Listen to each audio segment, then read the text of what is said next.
शुरू कर रहे हैं हम लोग क्या, फिजिक्स चैप्टर 2 चल रहा था ना फिजिक्स में। बोलिए।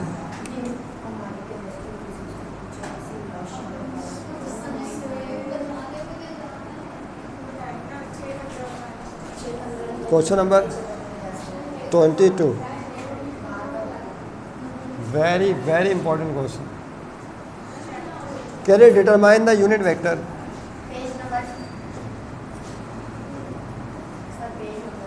वही कल वाला, determine the unit vector.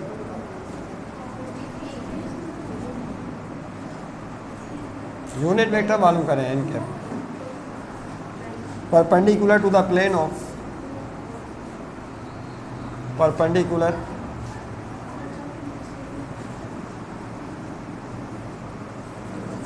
The plane of vector a दिया हुआ है, तवज्जो रहे, 2i माइनस का 6j minus 3,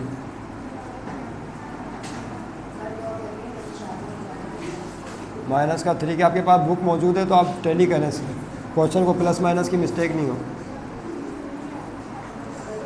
4i plus 3j, जी इसी तरह करना है आपने भी, 4i प्लस 3j माइनस के, आपने डायरेक्ट इसी तरह करना है। बस आप बुक से चेक कर लें कि क्वेश्चन में कोई गलती तो नहीं लिखी लिखने में। लेकिन यहाँ ये कल की तरह दो वेक्टर्स दिए हुए हैं, वेक्टर ए और वेक्टर बी। आपको क्या बताना है? डिटरमाइन द यूनिट वेक्टर बताना है जो परपेंडिकुलर है to the plane of this vector and this vector. देखिए बात हम जानते हैं अच्छी तरीके से, पहले भी कई दफ़ा आपसे बात की कि जब आप कोई से दो वेक्टर लेते हैं, दो वेक्टर कोई से भी लेते हैं ए और बी, और जब उनका क्रॉस प्रोडक्ट लेते हैं ए का बी के साथ, तो राइट हैंड रूल याद है, तो नया वेक्टर आता है, उसकी डायरेक्शन या तो ऊपर होती है या नीचे की तरफ। तो जो नया वेक्टर आता है ऊपर की तरफ या नीचे की तरफ, जो भी नया वेक्टर आया है वो इस प्लेन के ऊपर परपेंडिकुलर होगा। क्या होगा? परपेंडिकुलर, यानी 90 डिग्री के एंगल पर होगा। ये पोजीशन होगी उसकी जेड के लिए। ओके, अब ये जो नया वेक्टर आया है इसकी एक डायरेक्शन भी होगी, तो हमें नए वेक्टर की डायरेक्शन मालूम करनी है। और नए वेक्टर की डायरेक्शन को जाहिर करने के लिए हम जो यूनिट वेक्टर इस्तेमाल करते हैं उसको यूनिट नॉर्मल कहते हैं और एन कैप की अलामत से शो करते हैं। तो ये दो वेक्टर्स हैं, इन दोनों के प्लेन पर परपेंडिकुलर एक नया वेक्टर है जिसका यूनिट वेक्टर एन कैप आपको मालूम करना है। तो सीधा क्वेश्चन ये क्रॉस प्रोडक्ट का है। किसका? जो क्रॉस प्रोडक्ट में जब दो वेक्टर्स को मल्टीप्लाई करते हैं तो नया वेक्टर परपेंडिकुलर आता है। तो ये बात तो समझ में आ गई कि क्वेश्चन किसका है? क्रॉस प्रोडक्ट का। उसके लिए अब आपको ये फार्मूला याद करना पड़ेगा कि यूनिट वेक्टर का फार्मूला क्या। पहले मैं इसको हल्का सा रिवाइज करा दूँ आपको। देखिए क्रॉस प्रोडक्ट में क्या होता है, जब दो वेक्टर्स का क्रॉस प्रोडक्ट लेते हैं, याद है आप जब मोड लिया था हमने, क्या लिया था? बल्कि इसको डायरेक्टली लिख लेना, ए क्रॉस बी बराबर होता है किसके? मोड, लिख ही नहीं रहा, मोड ए क्रॉस बी, और साथ में क्या आएगा? N cap. अभी आप सोचोगे ये क्या चीज़ आ गई, ये बहुत आसान चीज़ है। वेक्टर का फार्मूला क्या होता है, कौन बताएगा? वेक्टर का फार्मूला होता है मैग्नीट्यूड, और फिर साथ में क्या आता है? यूनिट वेक्टर या डायरेक्शन आती है। डायरेक्शन का दूसरा नाम क्या है? बोलिए। क्योंकि जाहिर सी बात है वेक्टर की डायरेक्शन किसके ज़रिए पता चलती है? यूनिट वेक्टर के ज़रिए पता चलती है। तो वेक्टर का फार्मूला है मैग्नीट्यूड इनटू यूनिट वेक्टर। अब यहाँ पे आपने ए क्रॉस बी वेक्टर लिया है, तो यहाँ पे क्या आएगा? पहले उसका मैग्नीट्यूड आएगा, उसके बाद क्या आएगा? यूनिट वेक्टर आएगा। तो क्रॉस प्रोडक्ट में जो यूनिट वेक्टर है उसको किससे शो करते हैं हम लोग? एन कैप की अलामत से। अब यहाँ से अगर एन कैप को अलग करें तो ये मोड वाली वैल्यू वहाँ डिवाइड में चली जाएगी, यानी क्या हो जाएगा? A cross B divided by mod of A cross B, और साथ में क्या बचा? N cap. हमने टॉपिक में शायद इसको डिस्कस नहीं किया था यूनिट वेक्टर को, तो आप कर रहे हैं डिस्कस। तो जो नया वेक्टर होता है यूनिट वेक्टर, उसका फार्मूला ये तैयार हो गया। साइड चेंज कर देंगे तो क्या हो जाएगा? A cross B upon mod of A cross B. Is that clear? तो यहाँ पे सोल्यूशन में लिखें बाय यूजिंग फार्मूला, वो लिखने की जरूरत नहीं है, फार्मूला यहाँ लिखना है बाय यूजिंग। वो सोल्यूशन थोड़ी हो, तो समझाने के लिए आपको बताया है, ये लिखना है आपको। एन कैप का फार्मूला क्या होता है? ए क्रॉस बी, नहीं वो डिस्कस कर रहे थे कि आया कैसे। A cross b bar upon mod of A cross b, ये है फार्मूला एक्चुअली। नहीं ये है फार्मूला। एन कैप का ए क्रॉस बी अपॉन मॉड ए क्रॉस बी। अब यहाँ दो चीज़ें आपको क्लियर चाहिए, पहले आप ए क्रॉस बी निकालेंगे, उसके बाद मॉड ए क्रॉस बी। मेहनत करनी पड़ेगी ए क्रॉस बी निकालने में। मॉड ए क्रॉस बी तो कॉफिशिएंट ऑफ आई कैप का square plus coefficient of J cap का स्क्वायर प्लस कॉफिशिएंट ऑफ के कैप का स्क्वायर अंडर रूट, उससे निकल आएगा। आपको पहले क्या चाहिए बताइए, फोर ए क्रॉस बी पहले निकालना पड़ेगा, यानी दोनों वेक्टरों का क्रॉस प्रोडक्ट निकालना होगा। इसको इक्वेशन 1 कहते हैं। This is your equation number 1। Yes, cross product कल हमने सीखा है, कल की क्लास में। अगर आपने 10-10 दफ़ा प्रैक्टिस कर ली तो आसान, नहीं तो फिर करो। कौन बताएगा भाई क्या करते थे? मिटाना पड़ेगा मुझे यहाँ से लिखें क्या, यही लिखें, चलो यही लिखें, याद करें। डिटरमिनेंट मेथड में बताया था ना आपको। डिटरमिनेंट मेथड में क्या करते हैं, एक डिटरमिनेंट बताते हैं जिसमें 3 रोज और 3 कॉलम होने चाहिए। अरे पहली रो में क्या होता है, पहली रो में यूनिट वेक्टर, दूसरी रो में क्या होगा, पहले वेक्टर के कोफिशिएंट्स आएंगे। तो बताइए ए का कोफिशिएंट को 2 -6 -2। तीसरी रो में वेक्टर बी के कोफिशिएंट्स आएंगे 4 3 और -1। ये है डिटरमिनेंट। मेरे साथ साथ काम करें। तो ए क्रॉस बी डिटरमिनेंट मेथड से हम सॉल्व करने वाले हैं। फिर बताया था इसको पहली रो से एक्सपेंड कर देना। किससे? That is first row. Expanding by row 1 से खोल दें। एक्सपेंड का मतलब होता है खोलिए। एक्सपेंडिंग बाय फर्स्ट रो या रो 1 कहते हैं इसको, R1। This is first row. जब आप पहली रो से खोलेंगे तो पहली रो में कितने रो है, ये रो। आर का मतलब क्या है, रो। अच्छा, इसमें फर्स्ट एलिमेंट कौन है, बोलिए आई कैप। ये लिखकर छोटा डिटरमिनेंट बनाएंगे 2 रोज और 2 कॉलम का। फिर माइनस जे कैप लिख के फिर छोटा डिटरमिनेंट बनाएंगे 2 रोज 2 कॉलम का। फिर प्लस के कैप लिख के फिर छोटा डिटरमिनेंट बनाएंगे। यानी हाँ, प्लस माइनस प्लस इस तरह चलता है। इसी तरह चलता रहता है, लेकिन वो आपके कोर्स का हिस्सा नहीं है। वो तब होता है जब 4 रोज ज़्यादा हो मामला। अब देखें कैसे होगा, तवज्जो रहे। ए क्रॉस बी, तवज्जो रहे।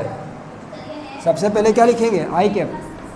आई कैप लिखने के बाद छोटा डिटरमिनेंट बनेगा। इसमें क्या है बताएं, आई कैप जिस रो में और कॉलम में उसको छुपा लें। आई कैप पहली रो में और पहले कॉलम में छुपा लें। क्या नज़र आ रहा है, -6 -3 3 -1। तो यहाँ फिट हो जाएगा -6 -3 3 -। फिर फार्मूले का आएगा माइनस, उसके बाद दूसरा एलिमेंट लिखेंगे।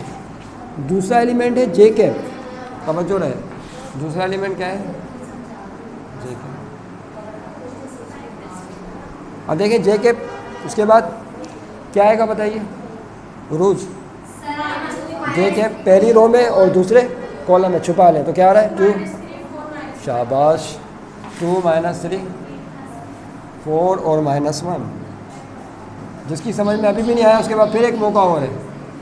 उसके बाद तीसरा एलिमेंट लिखना है, दैट इज के कैप। अब मेरे पास जगह ख़त्म हो जी, फार्मूले का माइनस प्लस के कैप कहाँ लिखे, यहाँ जगह नहीं है तो यार यहाँ करना पड़ेगा। कौन बताएगा, बिलाल क्या आएगा इसमें? शाबाश, के पहली रो में और तीसरे कॉलम में छुपा लें। और 2 -6 4 2 -6 4 3 लिखना से 2 -6 4 and 3। अब याद है किस तरह मल्टीप्लाई करते थे क्रॉस में, 6 को -1 3 को, 2 को -1 से 4 को, फिर 2 को 3 के साथ, 4 को -6 के साथ। ठीक, करो भाई मल्टीप्लाई। तो ए क्रॉस बी, देखिए क्या हो जाएगा, आई कैप अपनी जगह, यस कर्ली ब्रैकेट डालें। -6 को जल्दबाजी की जरूरत बिल्कुल भी नहीं है। -6 -1, फिर फार्मूले का माइनस आएगा, 3 को -3 से मल्टीप्लाई करें, खत्म। फिर माइनस जे कैप, यहाँ पे भी यही काम होगा, 2 को -1 से मल्टीप्लाई करेंगे, फिर माइनस फार्मूले का, उसके बाद 4 को -3 से करेंगे, उसके बाद प्लस, अब देखो ना जगह ख़त्म हो रही है, 2 को 3 से मल्टीप्लाई करेंगे, माइनस फार्मूले का 4 को -6 इस तरह से मल्टीप्लिकेशन होगी तो 3 कर्ली ब्रैकेट्स आ जाएंगी, आई कैप के साथ, जे कैप के साथ और के कैप के साथ। एक प्लस माइनस की गलती, जवाब गलत। ए क्रॉस बी,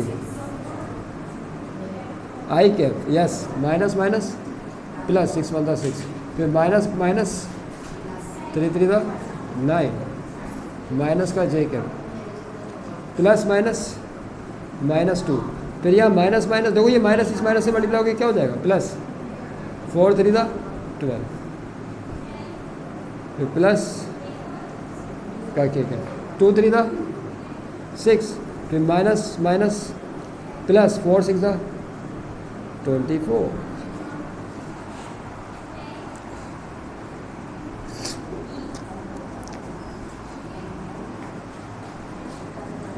अब देखिए क्या हो जाएगा, A cross B is equal to I cap, 6 में 9 प्लस करेंगे तो क्या आएगा 15, माइनस का जे कैप।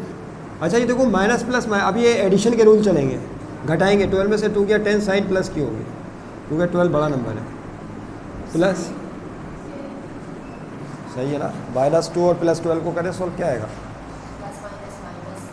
10 आएगा, साइन प्लस की आएगी ना 12, और यहाँ क्या होगा 24 और 6 तो 30 हो गया सीधा सीधा। आखिर में सेटिंग करें,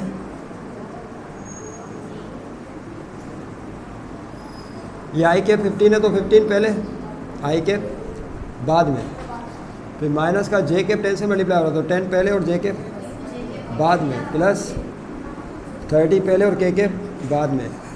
याद रहे कि पहला मरहला आपने अबूर कर लिया, ए क्रॉस बी निकालना।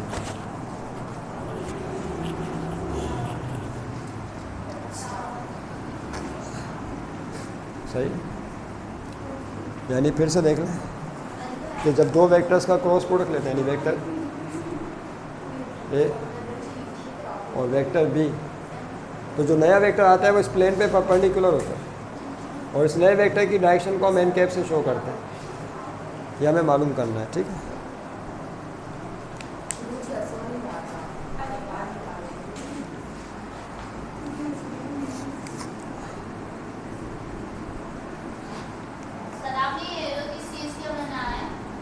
क्या चीज़ है, समझाने के लिए बताया कि वेक्टर ए को वेक्टर बी से मल्टीप्लाई करते हैं तो नया वेक्टर परपेंडिकुलर आता है ना, वेक्टर प्रोडक्ट में पढ़ चुके हैं हम लोग, ये आप बनाए नहीं है तो मैंने ऐसी बना दी है ताकि हमारे व्यूवर्स जो कि वीडियो देखेंगे या देख रहे हैं वो समझ सकें इस चीज़ को। मोड ए क्रॉस बी क्या, अरे छोड़ दो भाई उसको, ये आपका मसला नहीं। क्या हेडिंग हो गया बताइए, फोर मोड,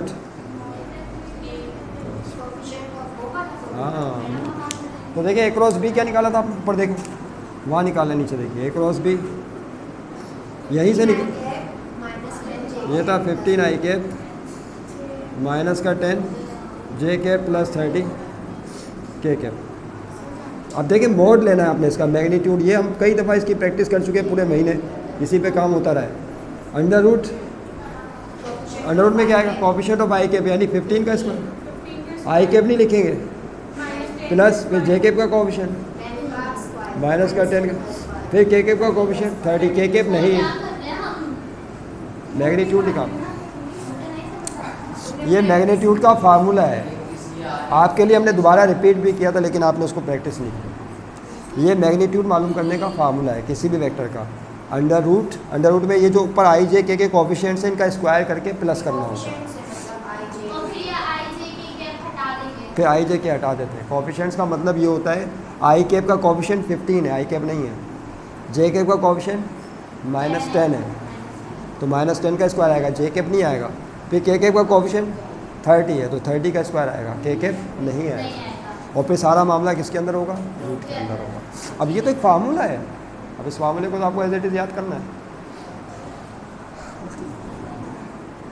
जी। 15 का स्क्वायर, इसका मतलब है 15 को 15 से मल्टीप्लाई करो 225, -10 का स्क्वायर प्लस 100, 30 का स्क्वायर 900, सबको प्लस करना तो क्या बन रहा है 1000, तो यही हो गया 1225, क्या है 12,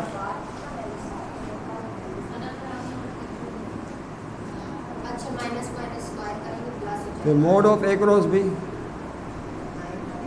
ये आ जाएगा क्या अंडर रूट में 1225, और देखना इसका रूट क्या होता है 35, स्क्वायर रूट निकालें 35 होता है इसी का।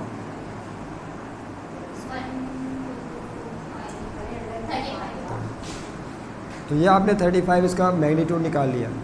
देखिए पहले मरले में आपने ए क्रॉस भी निकाला और दूसरे मरले में मॉड ए क्रॉस भी निकाला। अब ये दोनों values we are going to feed in equation number 1। Equation 1 में पुट कर दें। देखिए putting in equation number ji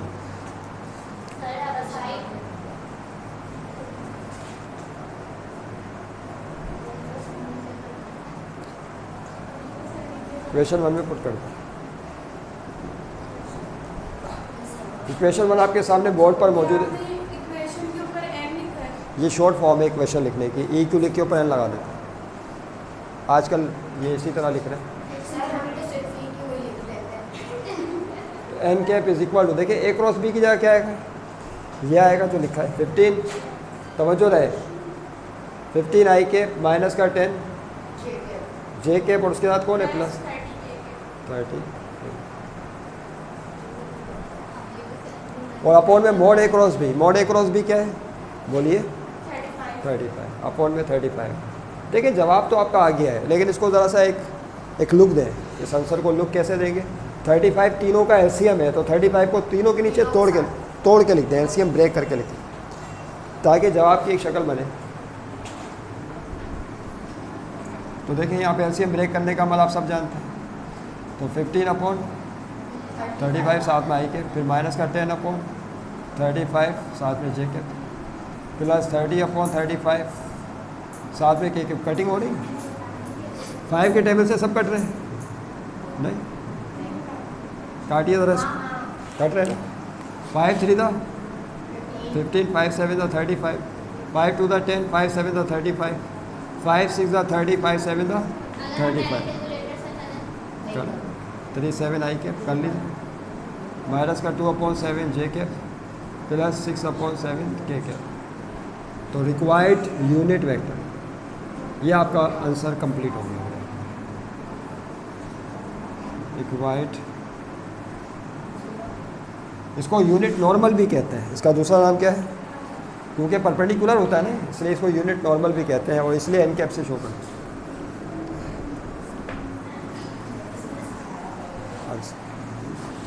this is your full and final assignment साथ में।